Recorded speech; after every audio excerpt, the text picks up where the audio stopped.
আমাদের জাতির একটা কঠিন সংকটকাল এখন চলছে। আপনি যদি মানব জাতির হিসাব করেন তাহলে সমগ্র মানব জাতি এক অর্থে আমরা কিন্তু এক জাতি। সেই মানব জাতির অবস্থা যদি আপনি বিবেচনায় আনেন, প্রায় 35টি রাষ্ট্রে এখন যুদ্ধ হচ্ছে, সীমান্তে সীমান্তে সংঘাত হচ্ছে, সারা পৃথিবীতে দুর্বলের উপর সবলের অত্যাচার হচ্ছে, বঞ্চনা হচ্ছে, মানবাধিকার লঙ্ঘন হচ্ছে। আর যদি আপনি মুসলমান জাতি, আমরা যারা মুসলিম নিজেদেরকে আল্লাহর বান্দা বলে বিশ্বাস করি, নবীর উম্মত বলে বিশ্বাস করি, আমাদের মুসলমান জাতি দুনিয়াতে 200 কোটি থেকে 240 কোটি, এখানে হিসেবের বিভিন্ন পরিসংখ্যান থেকে পাওয়া 240 কোটি, প্রায় টোটাল জনগোষ্ঠীর 31% আমরা মুসলমানরা। 57টি রাষ্ট্রে আমরা বিভক্ত। তা আমাদের মুসলমান নামক রাষ্ট্রটির মানে জাতিটার অবস্থা কি যদি সেটা আপনি দেখেন, সেখানেও কিন্তু দেখবেন অশান্তি, জুলুম, 8 কোটি মানুষ উদ্বাস্তু, প্রতিনিয়ত একটার পর একটা রাষ্ট্র শত্রু দ্বারা আক্রান্ত হচ্ছে। প্রিয় জন্মভূমি বাংলাদেশকে নিয়ে যদি আমি কথা বলি, আমি যদি 47 সালকে ভিত্তি ধরি, ব্রিটিশ চলে যাওয়ার পর প্রায় এখানে 80 বছর চলছে। এই 80 বছর 23 বছর আমরা পাকিস্তানের আন্ডারে ছিলাম। 71 স্বাধীন হওয়ার পর আমাদের 54 বছর চলল। এই 54 বছরে আমাদের এখানে রাজনৈতিক হানাহানি, দ্বন্দ্ব, সংঘাত, এখানে অফিস আদালতে ঘুষ, দুর্নীতি, নৈরাজ্যকর অবস্থা। এখন একটা সরকারের পতনের পর আজকে ইন্টারিম চলছে প্রায় 1.5 বছর। এই অবস্থায় কি অবস্থা দেখেন, এখানেও কিন্তু শান্তির কোনো সম্ভাবনা, গ্যারান্টি কেউ দেখতে পাচ্ছেন না। তো আমরা বলেছি যে পুরো রাষ্ট্রের মধ্যে, পুরো সমাজের মধ্যে সর্বত্র একটা অশান্তি, অরাজকতা, একটা অশান্তময় অবস্থা চলছে। তো এই পরিস্থিতির কারণ কি? সেই পরিস্থিতির কারণ হিসেবে আমরা যেটা বলেছি, একটা আদর্শের অভাব। আমরা মানুষ, আল্লাহ সুবহানাহু ওয়া তাআলা আমাদেরকে সৃষ্টি করেছেন, আমরা আল্লাহর খলিফা, আল্লাহর প্রতিনিধি। এই দুনিয়াতে আমাদের কর্তব্য ছিল, কাজ ছিল আল্লাহর হুকুমের আনুগত্য করা, আল্লাহর খেলাফত করা। কিন্তু সেটা আমরা না করে আমরা মানুষের তৈরি বিধান দিয়ে আমাদের সমাজ, রাষ্ট্র পরিচালিত করেছি। ফলে আজকে অশান্তির আমরা অনলে জ্বলে পুড়ে আমরা সরকার হয়ে যাচ্ছি। এই হলো আমার প্রথম কথা। তারপর দেখেন আজকের যে এই যে শিক্ষা নিয়ে আলোচনা হচ্ছে, সারা বাংলাদেশে কিন্তু কাগজে কলমে শিক্ষিত লোকের সংখ্যা কিন্তু বাড়ছে।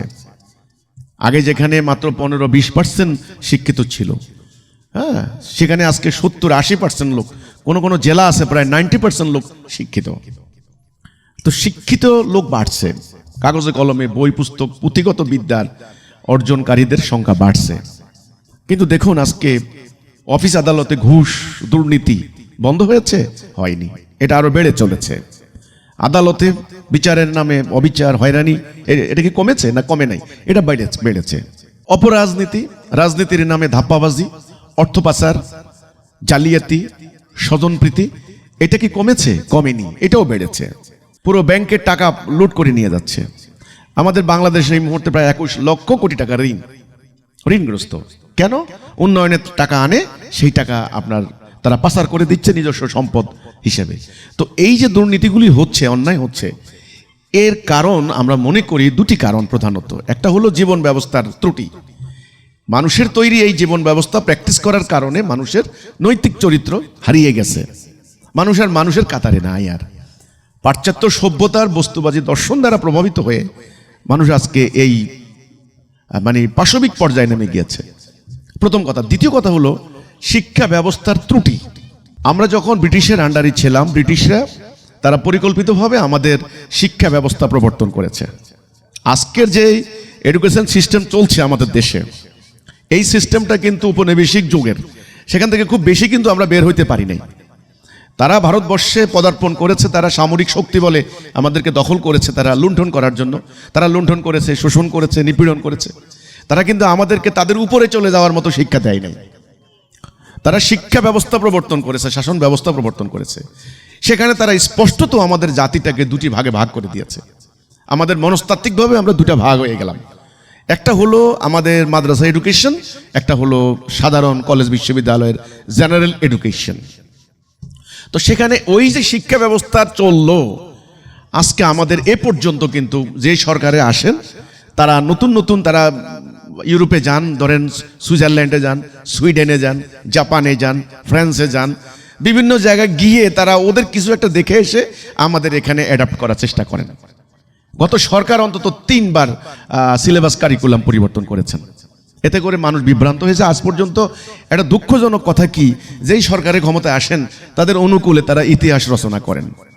বাংলাদেশের উৎপত্তির ইতিহাস, 71-এর ইতিহাস, 47 সালের ইতিহাস, কার কি ভূমিকা, আজ পর্যন্ত আমরা সঠিক ইতিহাসটা আমাদের স্টুডেন্টকে দিতে পারি নাই। এই যে একটা দুদুল্য মানতার মধ্যে আমরা যাচ্ছি, এই যে একটা কনফিউশনের মধ্যে, দ্বিধা, ডিলেমা, একটা দ্বিধা দ্বন্দ্বের মধ্য দিয়ে আমাদের বাচ্চারা বড় হচ্ছে। এমনিতে তো নীতি নৈতিকতা নাই, কারণ মনের ভিতরে আল্লাহর উপস্থিতি না থাকলে যা হয়। আর অন্যদিকে জাতির সম্পর্কে একটা কমপ্লেক্সের মধ্যে আমরা আছি, যে কারণে ভক্তি, সম্মান, ইজ্জত মানে কিছু নাই। গত ধরেন 10 বছর আগে যে মানুষটাকে আমাদের মিডিয়া, আমাদের সরকার বা রাজনৈতিক দল মহামানব বলে প্রচার চালিয়েছেন, 10 বছর পরে সেই মানুষটাকে আবার শয়তান মানে যাচ্ছে তাই হিসেবে চালাচ্ছে। যেই কারণে আসলে কোনো মানে আমাদের কোনো স্থায়ী সুনির্দিষ্ট ডিসাইডেড কোনো ফ্যাক্টর আজ পর্যন্ত আমরা করতে পারিনি। এই শিক্ষা ব্যবস্থার ত্রুটিটা কিন্তু ওই ঔপনিবেশিক যুগ থেকেই শুরু হয়েছে। তারা আমাদের মেরুদণ্ড সোজা করে যেন আমরা দাঁড়াইতে না পারি, সেই জন্য আমাদের শিক্ষা ব্যবস্থা ওই ব্যবস্থা রাখেনি। তো আমরা এই বাস্তবতা অনুধাবন করে যখন জাতির শিক্ষিত লোকের নৈতিক অধঃপতন চূড়ান্ত আকার ধারণ করেছে, তাদের প্রযুক্তিবিদ্যা নাই, তাদের ভাষা জ্ঞান একেবারেই মানে এত দুর্বল যেটা আন্তর্জাতিক মান স্পর্শ করতে পারে না, আল্লাহ রাসূলের প্রতি তাকওয়া তো নাই, সেটা তো বাদ দিলাম। মানব সমাজে বাস করার জন্য ন্যূনতম যে সভ্যতা, ভব্যতা, শৃঙ্খলা, ঐক্য, সহযোগিতা, সহমর্মিতা, দয়া, মায়া, করুণা, সেগুলো পর্যন্ত আজকে গায়েব হয়ে গিয়েছে। এই যে হলো, গায়েবটাও হলো, এটা কেন হলো সেটা আমরা বলেছি যে শিক্ষা ব্যবস্থার ত্রুটি। শিক্ষা ব্যবস্থা বর্তমানে ঔপনিবেশিক যুগের চলা এই শিক্ষা পদ্ধতি, শিক্ষা ব্যবস্থা, এটা থেকে আমাদেরকে বেরিয়ে আসতে হবে। আমাদের চাষিরহাট উন্নয়ন প্রকল্পের আওতায় আমরা এই যে চাষিরহাট নুরুল হক উচ্চ বিদ্যালয় স্থাপন করেছি, তার একটা লক্ষ্যই হচ্ছে জাতির সামনে এমন একটা শিক্ষা ব্যবস্থার মডেল উত্থাপন করা, একটা রূপরেখা আমরা তুলে ধরা। আমাদের প্রয়াস চালাচ্ছি, কিন্তু আমরা একটা শিক্ষা ব্যবস্থার প্রস্তাব করছি। আমরা বলেছি যে এই যে নানামুখী শিক্ষা ব্যবস্থার কারণে জাতিকে নানান দিকে ডাইরেকশন দেওয়া হচ্ছে, তারা ডাইরেক্টেড হচ্ছে নানানভাবে। একমুখী শিক্ষা ব্যবস্থা দরকার আছে। জাতির লক্ষ্য কি, উদ্দেশ্য কি, জাতি কি হাসিল করতে চায়, এই ধরনের শিক্ষা ব্যবস্থার প্রস্তাব আমরা করেছি। আমরা বলেছি এই অত্র অঞ্চলের মানুষগুলি আমরা বাই বর্ন আমরা বিশ্বাস করি যে আমরা মুসলিম, আমরা আল্লাহ বিশ্বাস করি, রাসূল বিশ্বাস করি, আমরা পরকালে জান্নাতে যেতে চাই, আমরা জান্নাত জাহান্নাম বিশ্বাস করি, আমাদের নবী করিম সাল্লাল্লাহু আলাইহি সাল্লাম আমাদের আখিরি নবী, শেষ নবী, আমরা ওনার উম্মত। কাজেই উম্মতে মুহাম্মদী হিসাবে, আল্লাহর বান্দা হিসাবে, মুসলমান হিসাবে, মুমিন হিসাবে, আল্লাহর কোরআনের প্রতি বিশ্বাসী হিসাবে আমাদের শিক্ষা ব্যবস্থা হতে হবে এইরকম। আমাদের শিক্ষার ভিত্তিটাই হতে হবে আল্লাহর হুকুমের উপর ভিত্তি করা। এখন আমার স্টুডেন্টরা যদি কলেজ বিশ্ববিদ্যালয়ে লেখাপড়া করে যদি নাস্তিক হয়ে বের হয়, এর থেকে বড় দুঃখের কথা আর কিছু হতে পারে না। ঠিক আছে, আর কষ্টের কথা হতে পারে না। দাদা মানে হজ করে এসেছেন হাজী সাহেব, দেখা যাচ্ছে নাতি এখন নাস্তিক, মানে বিশ্ববিদ্যালয়ে পড়ালেখা করার পর। এটা কেন? এটা শিক্ষা ব্যবস্থার ত্রুটি।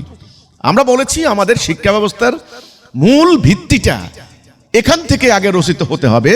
এর ভিত্তি হবে আল্লাহর বিধান, আল্লাহর হুকুম, তাওহীদ। এই আল্লাহর বিধানটা কেন করব? আমাদের শিক্ষিত লোকের ভেতরে যখন আল্লাহর উপস্থিতি গণ্য হবে, আল্লাহর কাছে জবাবদিহি করার একটা প্রেরণা, একটা ভয় অথবা একটা তাকওয়ার মনোভাব সৃষ্টি হবে, তখন অফিস আদালতে সে ঘুষ খাবে না, হ্যাঁ, মিথ্যা মামলা দিবে না, অন্যায় করবে না, মিথ্যা মানে না খেয়ে থাকলেও সে ঘুষ খাবে না।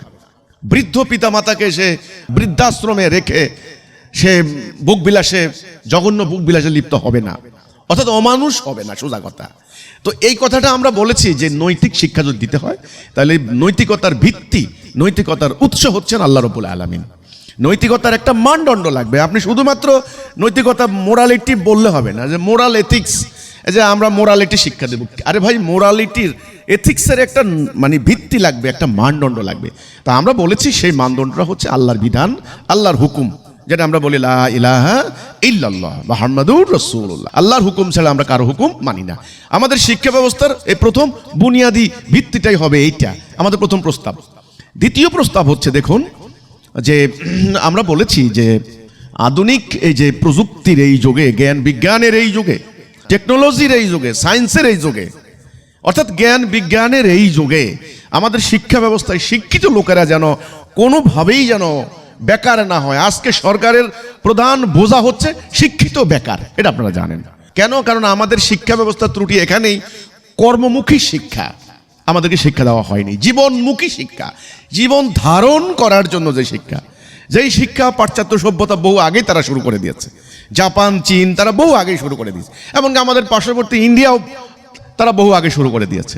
কিন্তু আমাদের এখানে এই অপরাজনীতি, ধাপ্পাবাজের রাজনীতির কারণে পলিসি মেকিংয়ে যারা আছেন, পলিসি মেকার, তাদের এই দূরদৃষ্টির অভাবের কারণে, আর তাছাড়া পলিসি মেকিং করবেন কিভাবে? অপরাজনীতি তো সব শেষ হয়ে গেছে।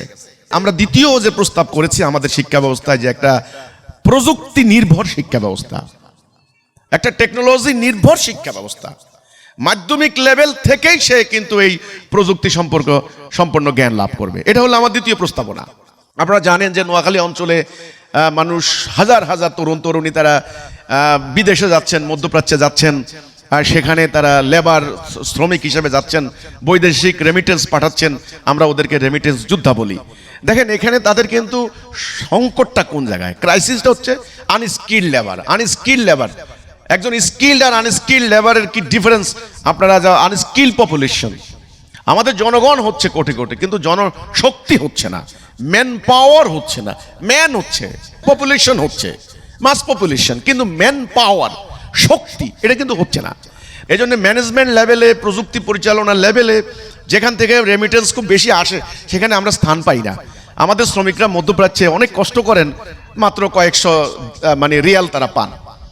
তো এই জন্য আমাদের পরিকল্পনা হচ্ছে আমরা প্রযুক্তি নির্ভর, বিজ্ঞান নির্ভর একটা শিক্ষা ব্যবস্থার আমরা প্রস্তাব করেছি। আমরা সে প্র্যাকটিসটা এখানে করছি। 3 নাম্বার, আমাদের ভাষা জ্ঞান খুব গুরুত্বপূর্ণ। আমরা বলেছি 3টা ল্যাঙ্গুয়েজ আমাদেরকে অবিসম্ভাবী রূপে রপ্ত করতে হবে। আমাদের বাচ্চাদেরকে শুরু থেকেই তাদের বুনিয়াদীভাবে শিক্ষা দিয়ে দিতে হবে। মোটামুটি এখন যে পরিশ্রমগুলি ইংরেজির উপর দেওয়া হচ্ছে, ইংরেজি শেখার জন্য ইংরেজি কথাবার্তা বলছে, ডায়ালগ করছে, ইংরেজির জন্য প্রয়োজনে আলাদা করে তারা অনলাইনে ভর্তি করাচ্ছে, লক্ষ কোটি টাকা খরচ করছে ইংরেজি শেখার জন্য। হ্যাঁ ঠিক আছে, আমি মানলাম আন্তর্জাতিকভাবে আপনার হলো এখন ব্যবসা বাণিজ্য কাজ কারবার ইংরেজি ভাষা, ইংরেজরা যেহেতু আমাদেরকে দখল করেছে, কাজে আপনি ইংরেজি ভাষা শিখেন, দরকার আছে, ওকে। আমাদের স্কুলে আমরা বলেছি যে নো, 3টা ভাষা। এক, আমাদের মাতৃভূমি বাংলা, আমাদের মাতৃভাষা বাংলা ভাষা, বেঙ্গলি ল্যাঙ্গুয়েজ মানে বাংলা ভাষা। 1952 সালে আমরা ভাষার জন্য জীবন দিয়েছি। কাজেই বাংলায় আমাদের এখন আশ্চর্য হয়ে যাবেন আপনি, ভালো করে বাংলা শেখানোর মতো বাংলা টিচার পাওয়া যাচ্ছে না। এটা কেমন কথা? তার মানে বাংলার প্রতি অনাগ্রহ কেন? স্টুডেন্টরা মনে করে বাংলা ভালো করে শিখলে বোধহয় আমার চাকরি হবে না। এই যে একটা মেন্টালিটি, যে কারণে ভালো করে 2 লাইন বাংলা লিখতে পারে না, সুন্দর করে কোথাও দাঁড়িয়ে বলতে বললে বাংলা একটা বক্তব্য দিতে পারে না। নিজের মাতৃভূমি সম্পর্কে, নিজের মাতৃভাষা সম্পর্কে, নিজের মাদারল্যান্ড, হোমল্যান্ড সম্পর্কে, হ্যাঁ, এই যে মাদার টাং যাকে বলা হয়, এটা নিয়ে যদি আপনার কমপ্লেক্স থাকে, তাহলে আপনি দুনিয়ার বুকে দাঁড়াবেন কি করে? এই কমপ্লেক্সিটি কিন্তু আমাদেরকে দূর করতে হবে, এই সংকীর্ণতা দূর করতে হবে, কনফাইননেস আমাদেরকে দূর করতে হবে, যে আমাদের নিজের ভাষা বাংলা ভাষা, এটা দক্ষতা অর্জন করতে হবে। আমাদের শিক্ষা ব্যবস্থা আমরা এটা প্রস্তাব করেছি। এরপরে আমরা আরেকটা ভাষার প্রস্তাব করেছি, আরবি ভাষা। দেখেন আমাদের পবিত্র কোরআন নাজিল হয়েছে আরবিতে, হাদিস গ্রন্থগুলো আসছে আরবিতে, আমাদের নবী করিম সাল্লাল্লাহু আলাইহি সাল্লাম আরব দেশের মানুষ, তিনি আরবিতে কথা বলেছেন। কাজেই আমরা মুসলমানরা পবিত্র কোরআনের ভাষা আমাদেরকে একেবারে শিখতে হবে। আমাদের দোয়া কালাম, আমাদের দৈনন্দিন যে সমস্ত আমল আখলাকগুলি, আমাদের অধিকাংশই আরবি কথার উপরে, আরবি বাক্যের উপরে। তো আমি যেই দোয়াটা পড়লাম, আমি যেই সূরাটা পড়লাম, এটার মিনিংটা যদি আমি না জানি তাহলে কেমনে হবে? তো সেজন্য আমি বলি, আমি যে দোয়া পড়বো, যে সূরাটা পড়বো, সেটার মানে যদি আমি বুঝতে পারি, তাহলে এটা আমি আমল করতেও আমার জন্য স্বাচ্ছন্দ্যে আমি আমল করতে পারবো। আমি কি পড়ছি, কি বলছি এবং কি করছি, এটা আমি কিন্তু একটা সামঞ্জস্য বিধান করতে পারবো। সেজন্য আমি বলেছি, আমরা যাতে মুসলিম, আমরা তো আর খ্রিস্টান না, অন্য ধর্মের না, হিন্দু না, আমরা মুসলিম। যেহেতু অ্যাজ এ মুসলিম এটা আমাদের একটা ডিমান্ড যে আমাদের কোরআনের ভাষা, হাদিসের ভাষা, আমরা দৈনন্দিন ধর্মীয় জীবনযাপন, দিনই জীবনযাপন করতে হলে আমাদেরকে সূরা কারাত, বিভিন্ন আমল আখলাক ইত্যাদি নিয়ে আমাদেরকে চলতে হয়। আমাদের ধর্মীয় জীবন আমাদের মূল জীবন।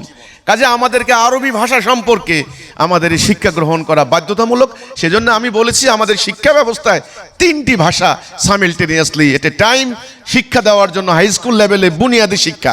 1 আমার নিজের মাতৃভূমি বাংলা, 2 আন্তর্জাতিক ভাষা এখন আপনার ইংরেজি, 3 আমি যেহেতু মুসলিম আমাকে ধর্মীয় জীবনযাপন করে চলতে হয়, কাজে আমাকে আরবিও শিক্ষা গ্রহণ করতে হবে। তাইলে বাংলা, ইংরেজি, আরবি এই 3টা ভাষার উপরে মোটামুটি আমাদের বাচ্চাদেরকে প্রাথমিক ধারণা দেওয়ার জন্য আমাদের শিক্ষা ব্যবস্থায় আমরা প্রস্তাব করেছি। তা আমাদের তাসিরহাট নুরুল হক উচ্চ বিদ্যালয়ের স্টুডেন্টদেরকে আমরা কিন্তু বিনা পয়সায় কোরআন শরীফ এবং তাদের মাসলা মাসাইল সূরা কারাতগুলি আমরা শিখার ব্যবস্থা করছি। আমাদের ইংরেজি শিক্ষক যেমন আছেন, আমাদের একজন আরবির শিক্ষকও আছেন, তিনি মানে মাদ্রাসা থেকে ডিগ্রি নেওয়া। কাজেই আমাদের শিক্ষা ব্যবস্থার প্রস্তাবনা এই ভাষা সম্পর্কে তাকে যথাযথ জ্ঞান অর্জন করতে হবে। কারণ আজকালকার যে জ্ঞান বিজ্ঞানের বই এটা কিন্তু ভাষার উপরে নির্ভরশীল। আপনি ইংরেজি না জানলে জ্ঞান বিজ্ঞানের বই সম্পর্কে ধারণা পাবেন না। 1 নাম্বার, প্রথম শিক্ষা ব্যবস্থার আমরা এমন একটা প্রস্তাব করছি একমুখী শিক্ষা ব্যবস্থা, যেই শিক্ষা ব্যবস্থার প্রথম বুনিয়াদী ভিত্তি হবে আল্লাহর হুকুমের উপর ভিত্তি করা। 2 নাম্বার হলো প্রযুক্তি নির্ভর জ্ঞান বিজ্ঞান। এই প্রযুক্তির এই যুগে প্রযুক্তি ছাড়া সামনে চলা যাবে না। এখন তো আর্টিফিশিয়াল ইন্টেলিজেন্সের যুগ, কোথায় তারা চলে গেছে আপনি দেখেন। আমেরিকাতে 10 জন বড় বড় ধনী যাদের অর্থের পরিমাণ আপনারা কল্পনা করতে পারবেন না, ট্রিলিয়ন ট্রিলিয়ন ডলার। 1000 বিলিয়নে 1 ট্রিলিয়ন, খেলাখেলি না কিন্তু। 10 লক্ষ ডলারে 1 মিলিয়ন, আর আমাদের ওদের এক ডলার মানে আমাদের 122 টাকা। সাংঘাতিক ব্যাপার। আপনার ট্রিলিয়ন ট্রিলিয়ন ডলারের মালিক তারা, আমেরিকার, ইংল্যান্ডের। তারা হচ্ছে এই যে প্রযুক্তি ব্যবসায়ী, প্রযুক্তির মালিক। গুগল, মেটা, তারপর এই যে ফেসবুক, এই যে এই ব্যাপারগুলি। কাজেই আমি যে কথাটা বলার চেষ্টা করছি যে প্রযুক্তি নির্ভর। 3 নম্বরে আমাদের ভাষা অভিজ্ঞতা লাগবে। তো এই নিয়ে আমরা আমাদের শিক্ষা ব্যবস্থার প্রস্তাব করছি এবং আমরা বলতে চাই যে বাচ্চাদের উপরে বেশি মাত্রায় বইয়ের চাপ না দিয়ে বাস্তবিক প্র্যাকটিক্যাল লাইফের মতো তাকে পড়ার জন্য তাকে তার এনভায়রনমেন্ট ক্রিয়েট করতে হবে। এবং একটা স্কুল খালি একটা কতগুলো রুম নিয়ে কবুতরের খোপের মতো, মুরগির মানে খাসার মতো স্কুল নয়। স্কুলের একটা মাঠ দরকার, স্কুলের একটা গাছপালা আবহাওয়া দরকার, তাদের একটা ছায়া সুনিবিড় একটা পরিবেশ দরকার, সামনে একটা পুকুর দরকার।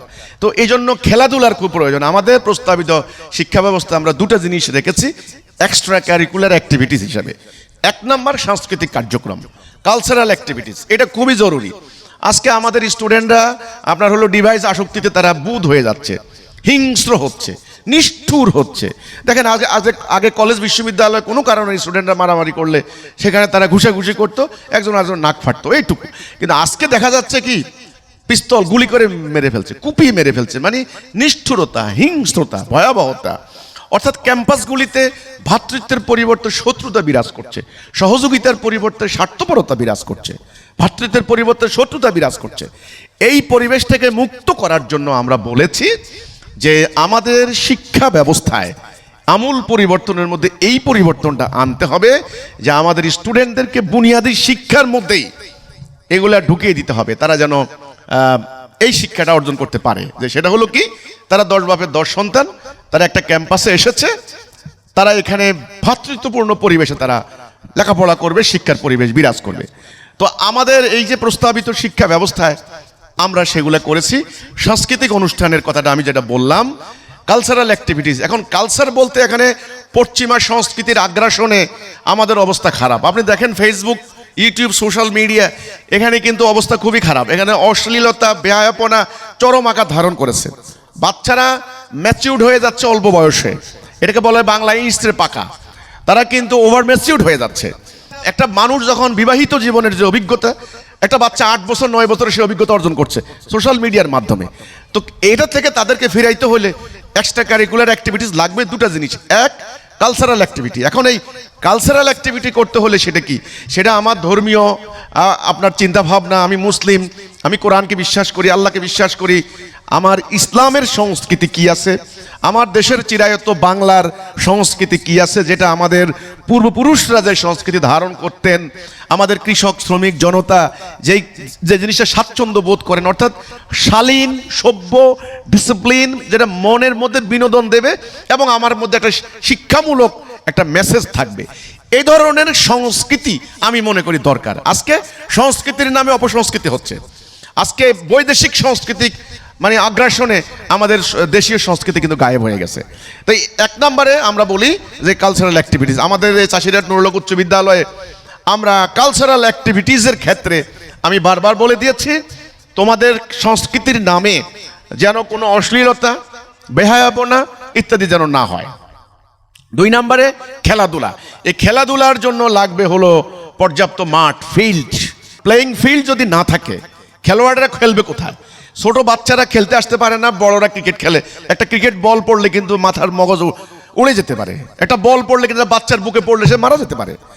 এই জন্য বাচ্চাদের জন্য খেলার ব্যবস্থা, মেয়েদের জন্য খেলার, আমরা দেখেছি আমাদের গ্রাম বাংলার একটা মানে পরিবেশ, এটা কিন্তু দীর্ঘদিন থেকে কনজারভেটিভ ফ্যামিলি, আমাদের নোয়াখালী অঞ্চলের মানুষ এমনিতেই একটু কনজারভেটিভ মাইন্ডের, হ্যাঁ একটু কনজারভেটিভ মাইন্ডের। এখানে মেয়েদের মাঠে খেলাধুলা করার কোনো পরিবেশ নেই, কোনো সুযোগ নেই, যে কারণে মেয়েরা শুধু বেচারিরা বাড়িতেই বসে থাকে। ওই এখন তো ফেসবুক, ইউটিউব, আমি তো বললামই, এলে নিয়ে বুধ হয়ে মাদক যেমন একটা মানুষকে ধ্বংস করে দেয়, তেমনি আজকে এই ফেসবুকের মধ্যে মাদকের থেকেও খারাপ অবস্থা হয়ে গিয়েছে। এই জন্যে লাগবে খেলাধুলা। আমি বলি স্কুল থেকে একেবারে মানে প্লে গ্রুপ থেকে বিশ্ববিদ্যালয় পর্যন্ত প্রত্যেকটা শিক্ষা প্রতিষ্ঠানের সামনে খেলাধুলার জন্য মানে খেলার মাঠ, প্লে গ্রাউন্ড থাকা বাধ্যতামূলক আমি মনে করি। সরকার অনুমোদন দেওয়ার ক্ষেত্রে এগুলি ফলো করেন, কিন্তু আমরা সেটা ফলো করতে রাজি না। এই জন্য আমার কথা হলো খেলাধুলার জন্য মাঠ লাগবে, সবাই যেন স্বাচ্ছন্দ্যে খেলাধুলা করতে পারে সেটার পরিবেশ সৃষ্টি করতে হবে। তবে তার যে মানসিক প্রশান্তি, তার শারীরিক বৃদ্ধি, শরীরের যে ফিটনেস, এগুলা কায়েম হবে। তখন সে আগামী দিনের সুনাগরিক হিসেবে, সুঠাম দেহধারী হিসেবে, সুস্থ মস্তিষ্ক সম্পন্ন নাগরিক হিসেবে সে বিশ্বের দরবারে মাথা উঁচু করে দাঁড়াতে পারবে। এই হলো আমার কথাটা। কাজে আমাদের প্রস্তাবিত শিক্ষা ব্যবস্থায় আমি সরকারের কাছে এই দাবি করেছি যে চলমান বিদ্যমান যে ব্যবস্থা দিয়ে আমাদের রাষ্ট্র চলছে এটাকে পরিবর্তন করতে হবে। চলমান বিদ্যমান যে শিক্ষা কাঠামো চলছে, ঔপনিবেশিক যুগের, ব্রিটিশ আমলের যুগের এই শিক্ষা ব্যবস্থা অচল, অকার্যকর প্রমাণিত হয়েছে। এই ব্যবস্থা থেকে বেরিয়ে এসে শিক্ষিত লোকেরা দেশ বিক্রি করে দিচ্ছেন, অপরাজনীতি করছেন, ঘুষ খাচ্ছেন, বৃদ্ধ পিতা মাতাকে বৃদ্ধাশ্রমে পাঠিয়ে দিচ্ছেন। এমন আপনার বিশৃঙ্খল লোক হচ্ছে, স্বার্থপর হচ্ছে, আত্মকেন্দ্রিক হচ্ছে। এই শিক্ষা প্রতিষ্ঠান থেকে বেরিয়ে এসে অনেক লোক আল্লাহ রসুলকে গালি দিচ্ছে, নাস্তিক হচ্ছে, ইসলাম সম্পর্কে একটা নেতিবাচক ধারণা তারা পাচ্ছে। কাজে এই শিক্ষা ব্যবস্থা আমাদের দেশের উপযুক্ত নয়, এই শিক্ষা ব্যবস্থা মুসলমানদের জন্য উপযুক্ত নয়। ব্রিটিশরা তাদের স্বার্থে পরিকল্পিতভাবে সিলেবাস কারিকুলাম তৈরি করে এই শিক্ষা ব্যবস্থা কায়েম করেছে। এখন সময় হয়েছে, আন্দোলন তো কম হয় নাই, আমাদের স্টুডেন্টরা বৈষম্য বিরোধী আন্দোলন করেছে, 71-এ দেশ স্বাধীনতা, আমরা তো আন্দোলন কম করি নাই, অনেক আন্দোলন হচ্ছে। এবার আপনারা, আমার প্রস্তাব থাকবে, স্বনির্বন্ধ অনুরোধ থাকবে, একটা শিক্ষা ব্যবস্থার আমি প্রস্তাব করেছি।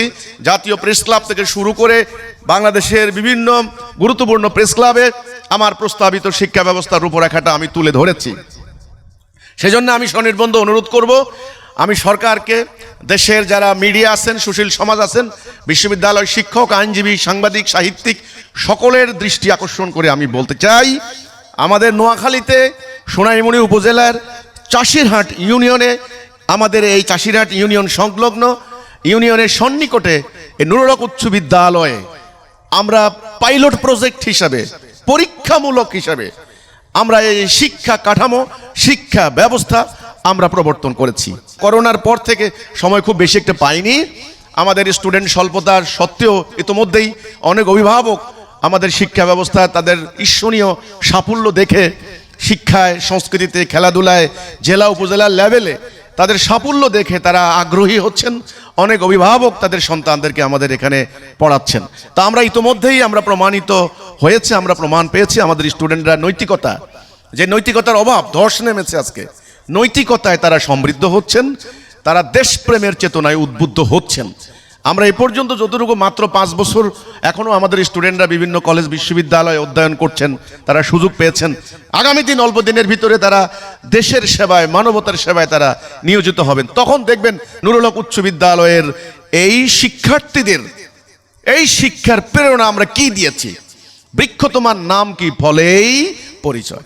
আমি যদি মাকাল ফলের বীজ লাগাই তাহলে মাকাল ফল ধরবে, আর আমি যদি আপনার হলো কমলার বীজ লাগাই, তাহলে আমি যদি ফজলি আমের বীজ লাগাই তাহলে ফজলি আম ধরবে নির্দিষ্ট টাইম পরে। তাহলে ইনশাআল্লাহ আগামী দিন প্রমাণিত হবে আমরা যে শিক্ষা ব্যবস্থার প্রস্তাব করেছি, এই শিক্ষা ব্যবস্থা আধুনিক চাহিদাকে পূরণ করবে, আধুনিক জ্ঞান বিজ্ঞান প্রযুক্তিকে মাথায় রেখে এবং আধুনিক মানুষের চিন্তা ভাবনাকে মাথায় নিয়ে এবং আল্লাহর হুকুমের আনুগত্য করে, যেহেতু আমি একটা মুসলিম, আমি আল্লাহর বিধান মানতে হচ্ছে, এইটাকে নিয়ে আর আমার ভাষা সাহিত্য এবং এক্সট্রা কারিকুলার অ্যাক্টিভিটিস যেটা শিল্প সাহিত্য সংস্কৃতি ক্রীড়া বিনোদন ইত্যাদি সামগ্রিকভাবে ছেলে এবং মেয়ে, আমাদের এখানে কিন্তু নারী পুরুষের কোনো ডিসক্রিমিনেশন নাই, কোনো বৈষম্য নাই। এখানে আপনারা জানেন যে বর্তমান সারা বিশ্বে কিংবা ভারতে হোক আর কি বাংলাদেশে এখনো জেন্ডার মানে ডিসক্রিমিনেশন মারাত্মক। মেয়েকে এক ধরনের দেখা হয়, ছেলেকে আরেক ধরনের দেখা হয়। আমাদের এখানে কিন্তু ছেলে মেয়ের এই যে বৈষম্য এটা কিন্তু নাই। আমরা সেটা মানে বলেছি, আমরা প্রমাণ করার চেষ্টা করছি যে আল্লাহর সৃষ্টি, আল্লাহর বান্দা, নারীর যেমন অধিকার পুরুষেরও অধিকার, ছেলের যেমন শিক্ষা গ্রহণের অধিকার, একটা মেয়েরও শিক্ষা অর্জনের অধিকার। তো কাজেই আমাদের এই প্রস্তাবিত শিক্ষা ব্যবস্থা সবাইকে আমি অভিনন্দন জানাবো। আমাদের চাষিরহাটের যারা অভিভাবক আছেন, যারা মুরব্বীরা আছেন, আমাদের এলাকাবাসী আছেন, আপনারা আমাদের শিক্ষা ব্যবস্থাকে একটু দেখুন, পর্যবেক্ষণ করুন। আপনারা দেখবেন জাতির কল্যাণে, দেশের কল্যাণে, আমাদের ধর্মের সেবায়, ইসলামের সেবায় আমরা এখানে কি অবদান রেখে চলেছি। আমাদের শিক্ষক মণ্ডলী অত্যন্ত উচ্চ শিক্ষিত, ভদ্র অমায়িক, তারা নিজেদেরকে ডেডিকেট করেছেন। আমাদের এখানে একটা কথা বলি, আমাদের এখানে কোনো ধরনের অর্থের বিনিময়, মানে এখন তো বাণিজ্য হয়ে গেছে শিক্ষা, যার টাকা নাই সে ভালো শিক্ষা অর্জন করতে পারে না। আমাদের এখানে এই সূত্র চলে না। আমরা বলেছি যার টাকা নাই, সত্যিকার অর্থে যার টাকা নাই, এখানে অভিনয় করে লাভ নাই, যার টাকা নাই, গরিব মানুষ, তারও শিক্ষা অর্জনের অধিকার রয়েছে, তারও অন্ন বস্ত্রের অধিকার রয়েছে। এটা তার মানবাধিকার, এটা তার মানবাধিকার, বেঁচে থাকার অধিকার। কাজে আমাদের এখানে যারা গরিব স্টুডেন্ট তাদেরকে আমরা বিশেষভাবে দেখাশোনা করছি, তার পড়ালেখার যেন কোনো অসুবিধা না হয়। আমাদের কিন্তু সক্ষমতা সীমিত, আমাদের অবকাঠামোগত উন্নয়ন এখনো সেরকম হয়নি, আমাদের এখনো ভিত্তি আমরা ওইভাবে মজবুত করতে পারিনি। কাজে আমি আজকের এই সমাপনী বক্তব্যের এই পর্বে আমি সরকারের কাছে সনির্বন্ধ অনুরোধ করতে চাই, সরকার আমাদের চাষিরহাট নুরুল উচ্চ বিদ্যালয়ের এই সাফল্য দেখে সরকার আমাদের দিকে নজর দেবেন। আল্লাহ সুবহানাহু ওয়া তাআলা আমরা যেন আখিরাতে আল্লাহর প্রিয় বান্দা হিসেবে আল্লাহর সামনে দাঁড়াতে পারি, আল্লাহ সে তৌফিক দান করুক।